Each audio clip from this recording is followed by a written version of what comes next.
Shalom chez vous. Aujourd'hui, je suis venue avec une très bonne nouvelle. Tu n'appartiens pas à n'importe qui. J'ai aimé ce passage de Acte 27, le verset 23. C'est Paul, alors qu'ils sont dans le navire, ils sont ensemble dans le navire. Paul est à ce moment-là prisonnier. On l'amène pour aller être jugé à Rome. Et là, Dieu permet une forte tempête, une très forte tempête. Les gens sont fatigués, ils ont fait 14 jours sans manger, les gens sont désespérés et là-dedans, il y a des prisonniers. Les chefs même sont tellement découragés. C'est pour cela, quand vous lisez le verset 22, il exhorte d'abord pour que les gens reprennent courage et pour dire qu'il n'y aura de perte que celle du navire. Mais j'aime la suite de ce que Paul est en train de dire. D'abord, il est prisonnier, bien-aimé. Donc, il a sûrement les chaînes, il doit aller être jugé, il ne connaît pas son sort, mais c'est lui qui encourage les autres. Écoutez ce qu'il dit, Acte 27, le verset 23. Un ange de Dieu, un ange du Dieu à qui j'appartiens et que je sers, m'est apparu cette nuit. Là où j'aimerais simplement te dire que tu n'appartiens pas à n'importe qui. En fait, Paul a compris que ma destinée ne dépend pas de ceux qui m'ont attaché ici.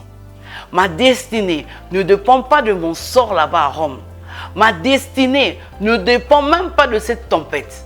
Combien de fois, lorsque nous arrivons quelque part, lorsque dans une situation donnée dans notre vie, il y a tellement de tempêtes, on s'est dit, on est perdu. Combien de fois, face à un chef, je ne sais pas moi, dans le milieu du travail, un chef méchant se dit, c'est fini. Bien aimé, il n'a pas ta vie entre ses mains. Il peut parler aujourd'hui, mais celui à qui tu appartiens, il s'appelle Jésus-Christ. Si du moins tu as donné ta vie à Jésus et tu marches avec lui, ta vie, tout ce qui est à toi appartient à Jésus. Tu n'appartiens pas à n'importe qui. Bien aimé, tu dois savoir ceci. Par exemple, si je donne l'exemple maintenant de cette tablette, ça m'appartient. Je fais de cette tablette ce que je veux. Mais parce que c'est un outil de travail, c'est tellement précieux pour moi. Je ne permettrai pas que ça se casse. Je veux garder ça jalousement. Bien-aimé, tu es plus qu'une tablette entre les mains de Dieu. Tu es précieux. Tu es son chef-d'œuvre. Hein?